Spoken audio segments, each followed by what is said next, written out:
perkenalkan, saya Aisyah selaku moderator pada pembahasan tugas kelompok kami.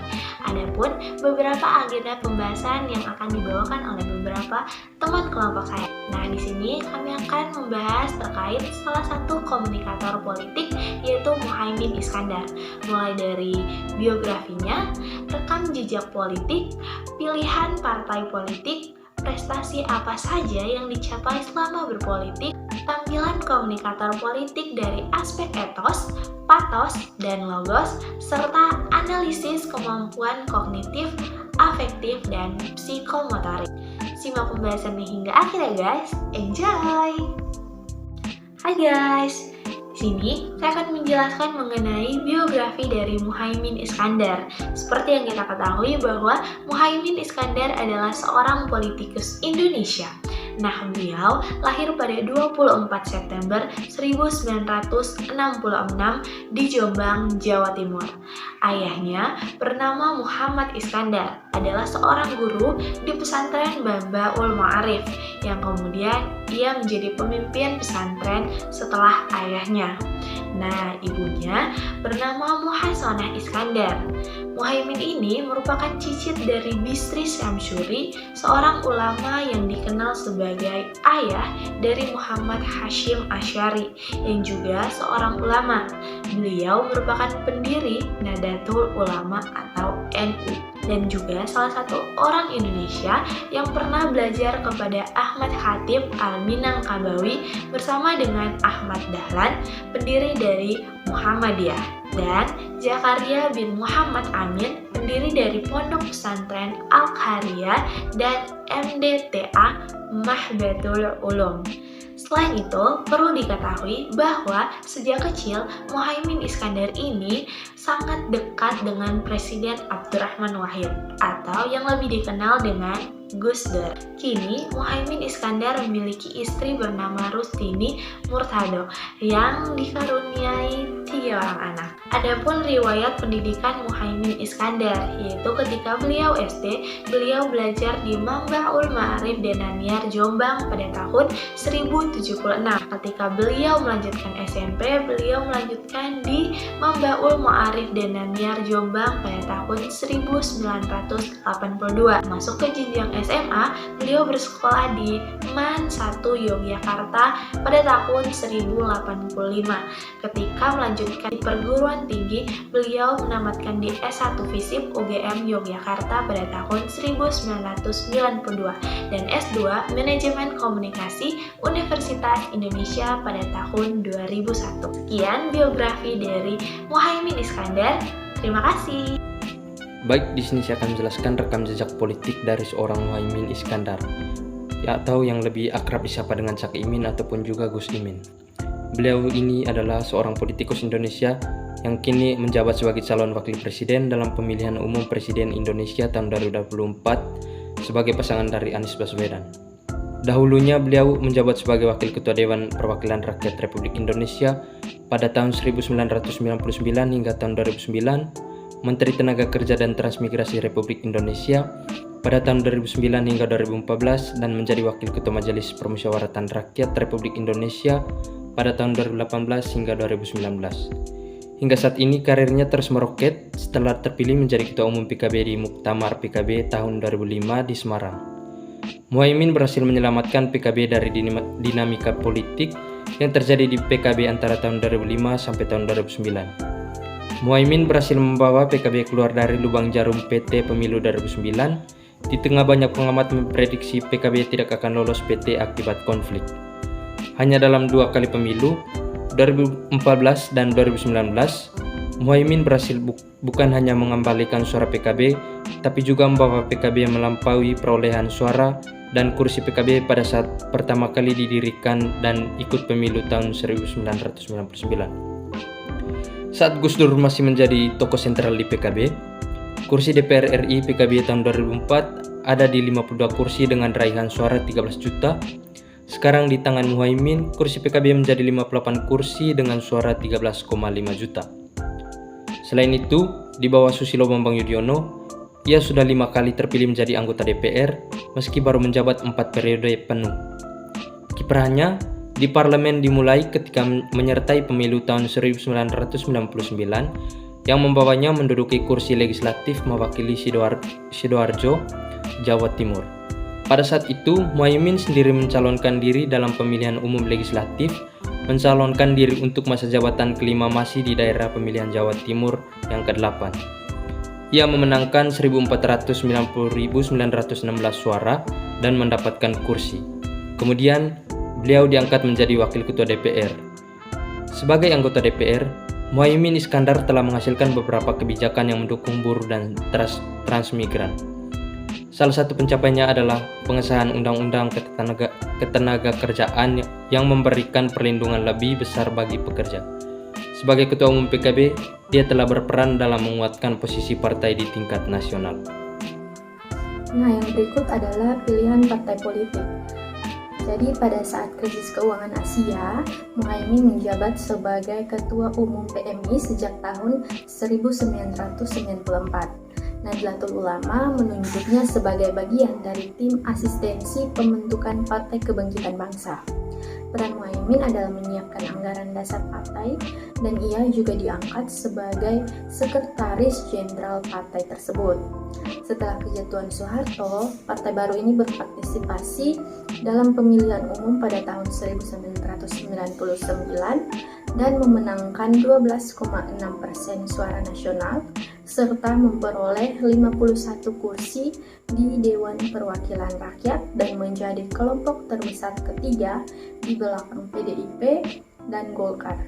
Hingga akhirnya pada tahun 2005, Caimin dan Gus Imin menjabat sebagai Ketua Umum Partai Kebangkitan Bangsa atau PKB.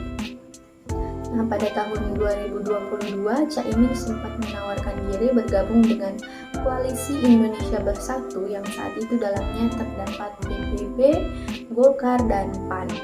Saya siap bergabung asal capresnya saya, kata Muhaimin pada tanggal 22 bulan 5, 2022, seperti dikutip dari Kompas.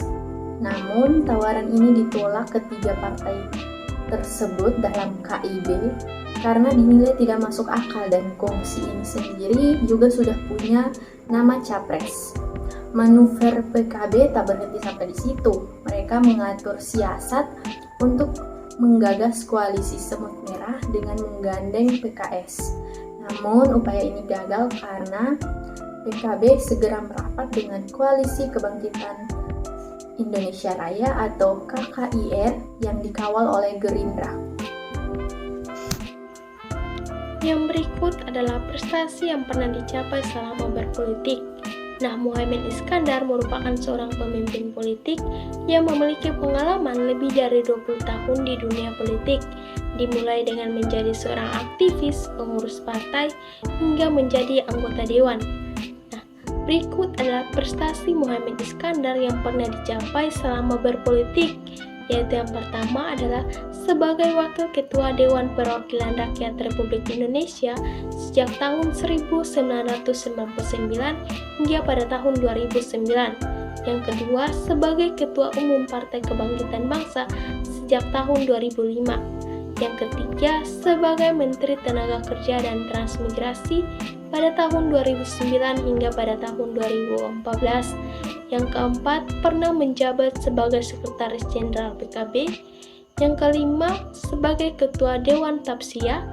Yang keenam, sebagai Wakil Ketua Majelis Permusyawaratan Rakyat Republik Indonesia sejak tahun 2018 hingga tahun 2019.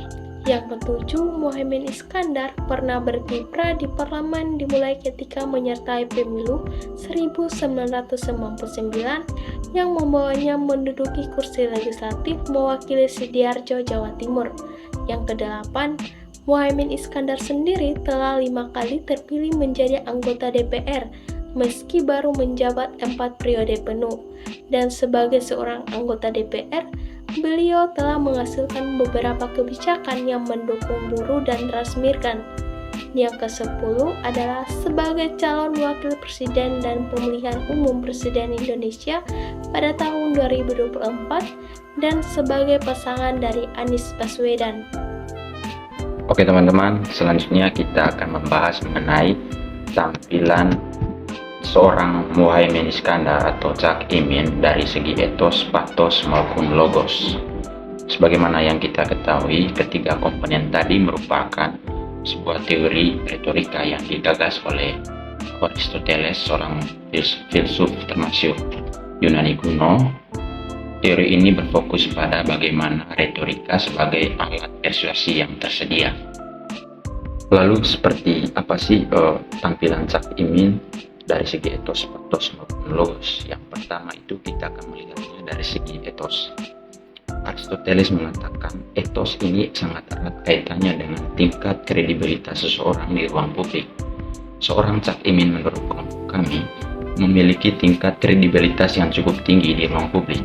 Mengapa demikian? Hal ini disebabkan oleh beberapa faktor. Yang pertama adalah Cak Imin merupakan tokoh muslim di Indonesia, sehingga memungkinkan banyak agama muslim yang mengikuti beliau. Yang kedua, rekam jejak beliau dalam bidang politik cukup mentereng. Ia pernah menjabat sebagai anggota legislatif di Senayan, lalu pernah menjadi seorang menteri di salah satu kabinet presiden. Sekarang ia memimpin Partai Kebangkitan Bangsa atau yang dikenal PKB, dan membawa partai ini menjadi partai yang cukup besar saat ini. Lalu di media sosialnya, Cak Imin memiliki followers di Instagram sebesar 2,7 juta. Dan semua hal itu tidak menutup kemungkinan bahwa masih banyak orang-orang tertentu yang tidak mempercayai seorang Cak Imin. Hal ini biasa dalam sebuah politik. Lalu yang kedua dari segi logos. Logos diartikan sebagai apa yang disampaikan oleh seorang tokoh publik itu sesuai dengan realita yang terjadi di lapangan. Di sini kami kelompok secara khusus menyoroti tentang janji kampanye BBM gratis yang sering disampaikan oleh seorang Cak Imin di ruang publik. Menurut kami hal itu tidak sesuai dengan realita yang terjadi di lapangan. Kenapa demikian? Karena yang ada selama ini pemerintah jarang sekali memberikan BBM secara gratis, melainkan mereka itu sering menaikkan harga BBM. Jadi menurut kami janji kampanye yang disampaikan seorang Cak Imin hanya bersifat angan-angan belaka. Lalu berikutnya itu slogan perubahan yang sering disampaikan oleh pasangan Anies Baswedan dan Cak Imin. Menurut kami slogan perubahan ini tidak sesuai dengan realita yang terjadi. Karena apa? Karena wakil dari Anies Baswedan atau Cak Imin sendiri masih berada di Koalisi Indonesia Maju di bawah pemerintahan Presiden Joko Widodo. Lalu yang terakhir itu adalah dari segi patos. Patos diartikan sebagai kekuatan seorang komunikator untuk mengendalikan emosi penerima pesan atau komunikan. Menurut kami dalam hal ini seorang Cak Imin masih kurang optimal. Kenapa demikian? Karena apa yang digaung-gaungkan oleh mereka selama ini kurang menarik simpati atau kurang menarik emosi masyarakat, sehingga hasil survei mereka itu masih berada pada kisaran 20%-an, tidak seperti apa yang disampaikan oleh pasangan Prabowo Gibran itu dapat menarik simpati masyarakat, sehingga hasil survei mereka itu terpaut jauh dengan paslon-paslon lain. Yang terakhir, analisis kemampuan Muhaimin Iskandar. Yang pertama, analisis kemampuan kognitif. Muhaimin Iskandar menunjukkan bahwa dia memiliki kemampuan analisis yang baik dalam memahami isu-isu politik dan sosial. Tentunya Cak Imin tepis isu politik identitas yang melekat pada Anies Baswedan. Cak Imin mengatakan bahwa Anies adalah sosok yang memiliki toleransi yang tinggi karena merangkul masyarakat minoritas dan menjunjung kebinekaan ketika masih menjadi gubernur DKI Jakarta. Hal ini ia katakan pada wawancara yang dilakukan media di kawasan Glodok saat melakukan belusukan ke pasar Chinatown Glodok, Jakarta Barat pada Kamis kemarin. Yang kedua, secara afektif, dia mampu menginspirasi dan memotivasi orang lain melalui pidatonya yang berapi-api. Yang ketiga, psikomotorik. Di sisi psikomotorik, kemampuannya dalam berbicara di depan publik dan berinteraksi dengan masyarakat juga terbilang baik. Contohnya, dalam debat cawapres yang digelar KPU, kemampuan berbicara Cak Imin di depan publik mengundang komentar positif oleh seorang dosen komunikasi politik, Abdul Rahman Mamun. Ia mengatakan bahwa Cak Imin memiliki kemampuan mumpuni dalam berkomunikasi. Hal itu terbentuk lantaran Cak Imin telah melalui perjalanan dan pengalaman yang panjang dalam karir politiknya. Ia pun juga mengatakan bahwa gaya komunikasi Cak Imin yang unik, ringan, kece, khas anak muda itu memunculkan perhatian dan simpati banyak kalangan. Seperti saat merespon ucapan capres yang mengatakan ndas etik.